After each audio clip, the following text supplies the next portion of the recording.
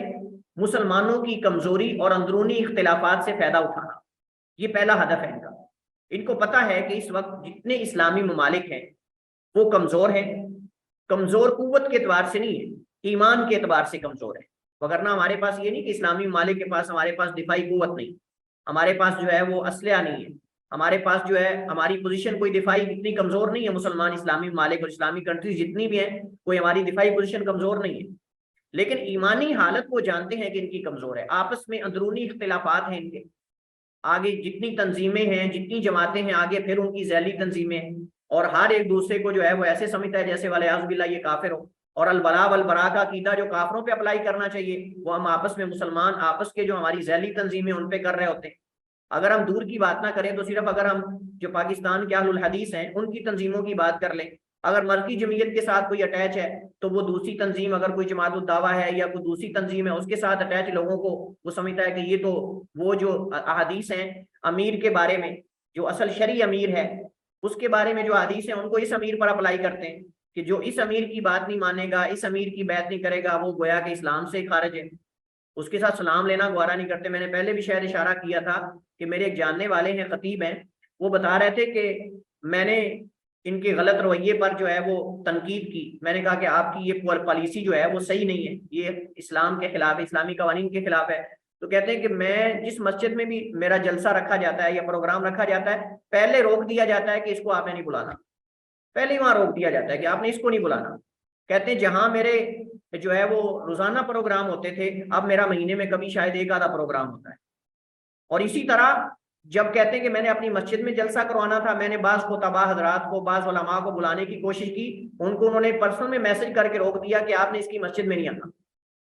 کیونکہ ابھی ہمارا باغی ہو چکا ہے۔ آپ اندازہ کریں کہ یہ کوئی الولاء والبراء کا عقیدہ جو کافروں پہ اپلائی کرنا چاہیے ہم اپنے مسلمانوں پہ کر رہے ہیں، اپنے علماء پہ کر رہے ہیں، اپنے بندوں پہ کر رہے ہیں۔ تو اس چیز سے وہ فائدہ اٹھانا چاہتے ہیں اور وہ چاہتے ہیں کہ ان کو اور زیادہ دور کر دو ایک دوسرے سے، اور زیادہ جو ہے وہ ان کو ان کے دین سے، ان کے عقائد و نظریات سے۔ جب انسان سیاست میں، یہ جو جدید سیاست ہے اس میں جب چلا جاتا ہے تو عقیدہ بھی اپنا کھو بیٹھتا ہے، کیونکہ یہ جو جدید سیاست ہے اس سیاست کے اندر وہ سمجھتے ہیں کہ دین اور سیاست جدا جدا چیزیں، حالانکہ ایسی بات ہے نہیں۔ وہ قدیم زمانے میں کہا کرتے تھے، قدیم زمانے میں کہا کرتے تھے کہ جو چیز جو ہے وہ خلاف شرع کرنی ہو یا شریعت کی جہاں خلاف ورزی کرنی ہو وہاں حکمران کہتا ہے یہ سیاست ہے۔ قدیم زمانے میں کیا کہا کرتے تھے؟ صلاح الدین ایوبی کے دور میں ان کے ایک وزیر نے کہا کہ یہ فلاں، انہوں نے کہا فلاں بادشاہ نے ایسا کیا ہے، تو کہتے ہیں کہ یہ لوگوں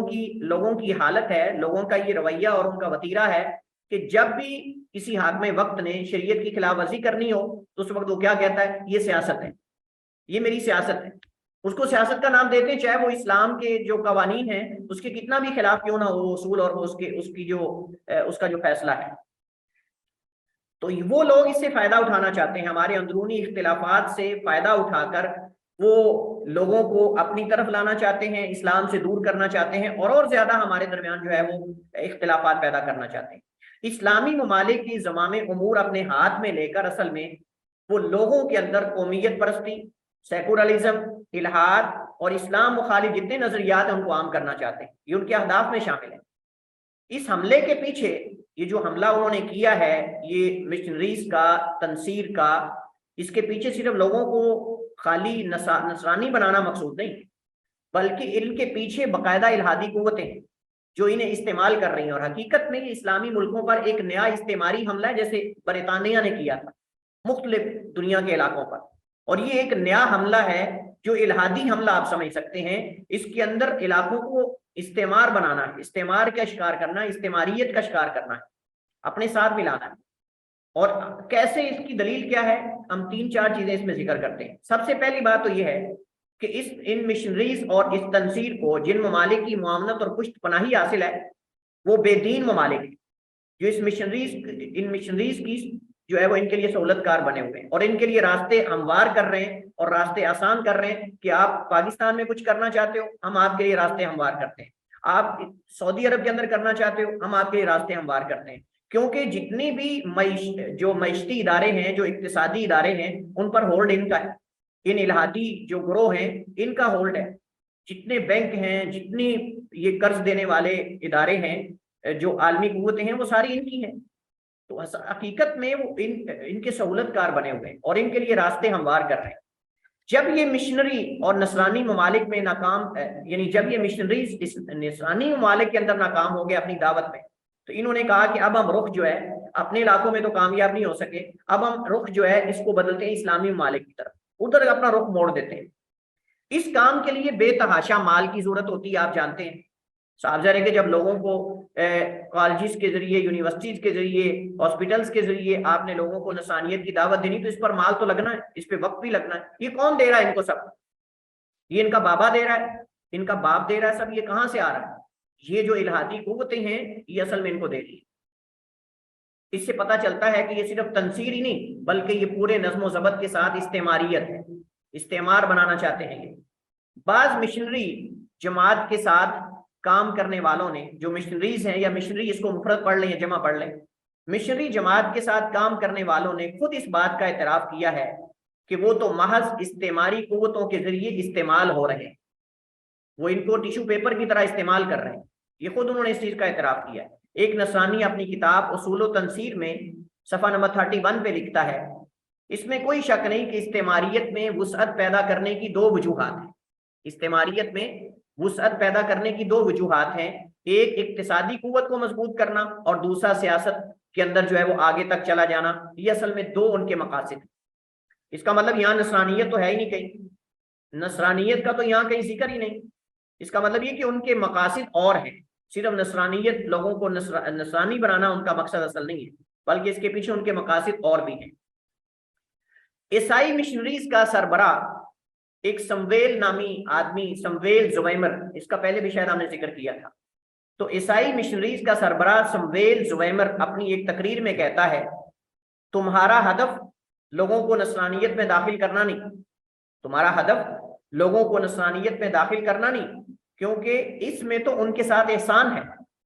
اس میں تو ان کے ساتھ احسان اور خیر خواہی ہے، ان کو عزت دینا ہے،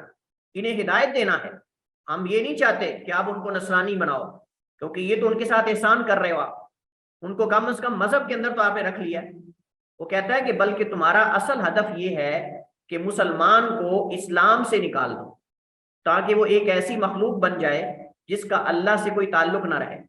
جس کا اللہ کے ساتھ کوئی تعلق نہ رہے۔ جی، تو ہم جو عیسائی مشنریز کا سربراہ سمویل زویمر ہے، اس کی ہم جو تقریر کے اندر کچھ چیزیں اس نے ذکر کی، جس کے پیچھے انہوں نے اس تنصیر اور ان مشنریز کے اہداف جو ہیں اس کو واضح کیا، تو کہتا ہے کہ تم کسی کو جو ہے وہ نصرانی نہ بناؤ، یہ ضروری نہیں، کیونکہ اس کے ساتھ تو آپ اس کے ساتھ احسان کر رہے ہو، تمہارا اصل ہدف یہ ہے کہ مسلمان کو اسلام سے نکال دو تاکہ وہ ایک ایسی مخلوق بن جائے جس کا اللہ تعالیٰ سے کوئی تعلق نہ رہے۔ جب اللہ تعالیٰ سے اس کا تعلق ختم ہو جائے گا تو بذات خود وہ ان اخلاقیات سے بھی لا تعلق ہو جائے گا جن پر امتیں زندگی میں اعتماد کرتی ہیں۔ امتوں کے اندر، یعنی امتوں سے مراد وہ اسلامی امتیں یا پھر جو انبیاء کو ماننے والے لوگ ہیں وہ مراد لے رہا ہے۔ وہ کہتا ہے کہ تم ان کو ایسی راہ پہ لگا دو گے اس طریقے سے کہ وہ اپنے رب کو بھول جائیں گے، اور جب اپنے رب کو بھول جائیں گے تو اس کے بعد وہ اخلاقیات سے بھی عاری ہو جائیں گے، اخلاقیات نام کی چیز ان کے اندر سے ختم ہو جائے گی، وہ اخلاقیات کے جن پر امتیں اعتماد کرتی ہیں اپنی زندگی کے لیے، زندگی کا مطلب یہاں اپنی ترقی اور کامیابی کے لیے، ان اخلاقیات سے بھی عاری ہو جائیں گے۔ اس کے بعد اس ضمن میں یہ جو لوگوں کو نصرانی بنانا اور لوگوں کو نصرانیت کی دعوت دینا، اس حوالے سے ایک بہت بڑا زبردست قصہ ہے جو ہمارے استاد سعود بن عبدالعزیز الخلف، جن کی کتاب ہے دراسات فی الادیان الیہودیہ و نصرانیہ، اس کتاب میں انہوں نے یہ واقعہ ذکر کیا ہے۔ کہتے ہیں کہ مجھے ایک فرانسیسی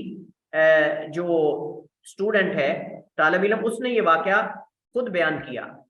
اور یہ واقعہ صحیح ہے۔ کہتے ہیں کہ ایک عیسائیوں کے پادری نے اسے یہ واقعہ بیان کیا، اور واقعہ یہ ہے، یا اس نے واقعہ نقل کیا اس سے، کہتے ہیں کہ وہ نصارہ کے کسی کنیسے کے اندر بہت بڑا پادری تھا، لیکن اس نے تحقیق کی اور حق کی تلاش میں، صاحب ظاہر بہت سارے پادری بھی مسلمان ہو جاتے ہیں، اور بہت سارے جو بھی اسلام کا مطالعہ کرتا ہے اور قرآن کا مطالعہ کرتا ہے تو وہ آدمی یقیناً حق تک پہنچ جاتا ہے، اگر حق کی تلاش میں وہ ایسا کرتا ہے تو وہ پہنچ جاتا ہے۔ ہاں البتہ اگر کوئی صرف اسلام پہ تنقید کرنے کے لیے یا اسلام اور کتاب و سنت سے جو ہے وہ غلطیاں تلاش کرنے کے لیے جو کرتا ہے تو وہ تو صاف ظاہر ہے کہ اس کو تو ہدایت نہیں ملے گی، لیکن جو شخص ہدایت کی تلاش میں تحقیق کرتا ہے یقیناً ایک دن وہ حق تک پہنچ جاتا ہے۔ تو یہ جو عیسائیوں کا پادری تھا، کنیسے کا بڑا سربراہ، اس کی ہم بات کر رہے ہیں، خفیہ طریقے سے مسلمان ہو گیا۔ اب اس کو پتا تھا کہ اگر میں یہاں کنیسے اور چرچ کے اندر رہتا ہوں اور میں اپنے اسلام کو چھپا کر رہتا ہوں تو میں مسلمانوں کو فائدہ دے سکتا ہوں اور کئی لوگوں کو میں نصرانیت سے بچا سکتا ہوں۔ تو اس نے کیا کیا کہ وہ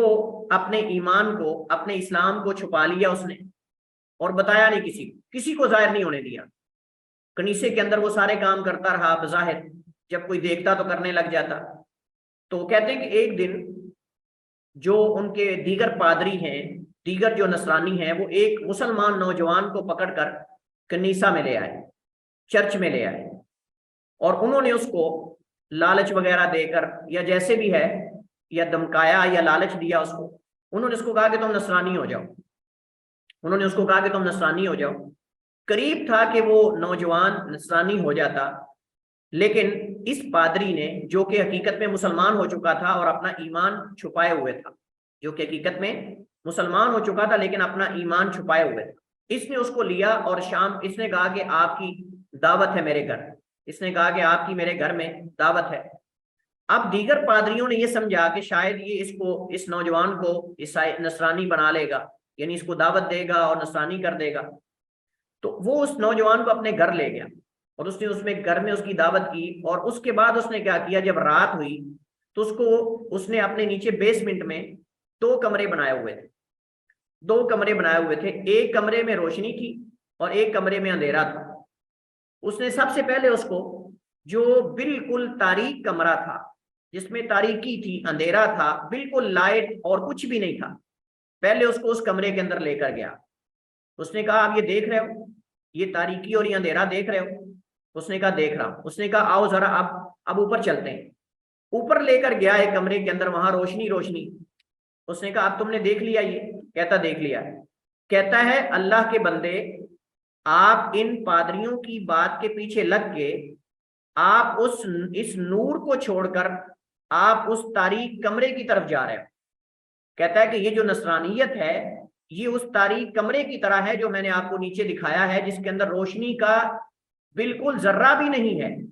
تاریکیاں ہی تاریکیاں ہیں، اندھیرے ہی اندھیرے ہیں۔ آپ تو اس کمرے کے اندر جا رہے ہو، نصرانیت کو قبول کر کے آپ اس نور کو چھوڑ رہے ہو، اور آپ جو ہے وہ تاریکی کی طرف جا رہے ہو۔ خدارا اللہ سے ڈر جاؤ اور آپ یہ نصرانیت قبول نہ کرو۔ آپ تو گویا کہ یہ نور چھوڑ کے آپ تاریکی کی طرف خود اپنے آپ کو لے جا رہے ہو، دھکیل رہے ہو۔ تو کہتے ہیں کہ اس پادری کی اس نصیحت پر عمل کرتے ہوئے وہ نوجوان جو ہے وہ نصرانی ہونے سے اپنے آپ کو اس نے بچا لیا۔ تو آپ یہاں سے اندازہ لگا سکتے ہیں کہ ایک مسلمان نوجوان کو اسلام کی تعلیمات کی کتنی ضرورت ہے، اسلام کی تعلیم کی، کتاب و سنت کی تعلیم کی، شرعی علوم کی کتنی زیادہ ضرورت اور حاجت ہے، تاکہ وہ ان علوم کو سیکھ کر اپنے عقائد اور نظریات کو پختہ کرے۔ عقائد کا پختہ ہونا جدید فتنوں سے بچنے کا سب سے بہترین ذریعہ اور سبب ہے۔ اگر ایک مسلمان سادہ مسلمان ہے، اس کے عقائد کمزور ہیں، اس کے ایمانیات کمزور ہیں، اس کے مبادیات کمزور ہیں، تو وہ تو کسی کا بھی شکار ہو سکتا ہے، کسی شخص کا بھی شکار ہو سکتا ہے۔ یہودی اس کو ورگلائے تو ان کی بات پہ، وہ ملحد اس کو ورگلائے اس کی بات پہ۔ اگر جب کوئی انسان پر مشکل مرحلہ آتا ہے، کوئی کٹن مرحلہ آتا ہے، اس وقت تو اصل ایمان کا امتحان ہوتا ہے۔ تو ایسے مواقع پر پھر بسا اوقات جس کے پاس عقیدے کی پختگی نہیں ہوتی، جس کے پاس شرعی علم نہیں ہوتا، وہ گمراہ ہو جاتا ہے، بھٹک جاتا ہے، بہت جلد جو ہے وہ بھٹک جاتا ہے۔ تو اس وجہ سے ہمیں چاہیے کہ ہم مسلمان شرعی علوم حاصل کریں، کتاب و سنت کا علم حاصل کریں، اپنے عقائد کو پختہ کریں، اپنی ایمانیات کو پختہ کریں، اور اللہ تعالیٰ پر ایمان لانے کے بارے میں جو دلائل ہیں ان کا ہمیں علم، دین کی حقانیت کے دلائل کا ہمیں علم، نبوت اور رسالت کے حق ہونے کا ہمیں علم، اسی طرح ہمارے قرآن کے حق ہونے کا ہمیں علم۔